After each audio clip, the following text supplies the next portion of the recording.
প্রস্রাব করার সময় যদি 2-1 ফোঁটা তরল কাপড়ে লেগে যায় তবে কি পরিধানকৃত পুরো কাপড়টি নাপাক হয়ে যাবে?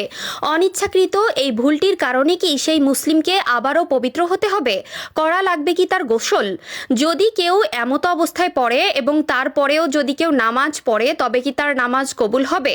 যদি সেই নামাজ কবুল না হয় তবে তাকে কেমন শাস্তি পেতে হবে? প্রিয় দর্শক, সাধারণত প্রস্রাব করার সময় হোক নারী কিংবা পুরুষ, অনিচ্ছাকৃতভাবে যে কারোরই ক্ষেত্রে 1 ফোঁটা তরল কাপড়ে লেগে যেতেই পারে। তবে সেক্ষেত্রে তার করণীয় কি?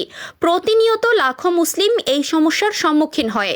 তবে এমন হলে কি সেই ব্যক্তির পুনরায় গোসল করতে হবে বা নতুন করে পাক পোশাক পরতে হবে? এমন সকল প্রশ্ন প্রত্যেক মুমিনের মনে একবার হলেও এসে থাকে। তবে এক্ষেত্রে তাদের করণীয় কি অনেকেই হয়তো এটা জানে না। তাই আজকের আমাদের এই ভিডিওতে আমরা এই বিষয় সম্পর্কেই আলোচনা করতে চলেছি। আপনি যদি একজন মুসলিম হয়ে থাকেন তবে এই ভিডিওটা এড়িয়ে যাওয়া আপনার কখনোই উচিত হবে না। এই ভিডিওটি সম্পূর্ণ দেখুন এবং আজকের ভিডিওতে তারাই আলহামদুলিল্লাহ লিখবেন যারা ইসলাম ধর্মে নিজেকে নিয়মিত রাখতে পেরে নিজেকে ধন্য মনে করেন। তো চলুন ভিডিওটি শুরু করা যাক। প্রিয় দর্শক, প্রত্যেক প্রাণের মূত্রত্যাগ একটি শরীরবৃত্তীয় প্রক্রিয়া। তবে মুসলমানদের ক্ষেত্রে বিশেষ সতর্কের আহ্বান দেওয়া হয়েছে, কারণ ইসলাম ধর্মে এটিকে অপবিত্র হিসেবে আখ্যা করা হয়। তবে যদি কারো প্রস্রাব করার সময় প্রস্রাবের ফোঁটা কাপড়ে লেগে যায় তবে তা পরিষ্কার করা ইসলামে ফরজ।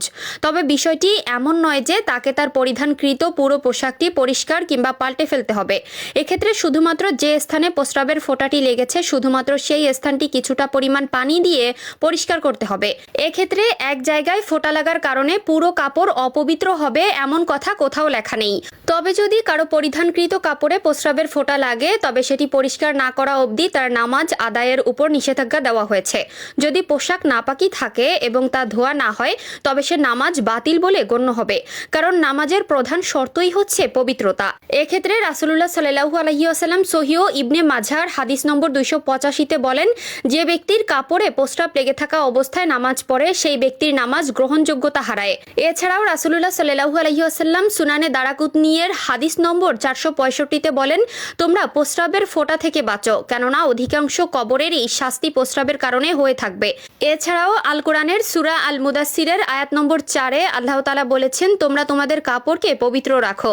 তাই যদি কারো কাপড়ে প্রস্রাব করার সময় কোনো ছিটা ফোঁটা লেগে থাকে তবে তাকে অবশ্যই সেটিকে পবিত্র করতে হবে। এক্ষেত্রে প্রস্রাবের ফোঁটা যেখানে লেগেছে সেই অংশ পরিষ্কার পানি দিয়ে ধুয়ে নিলেই হবে।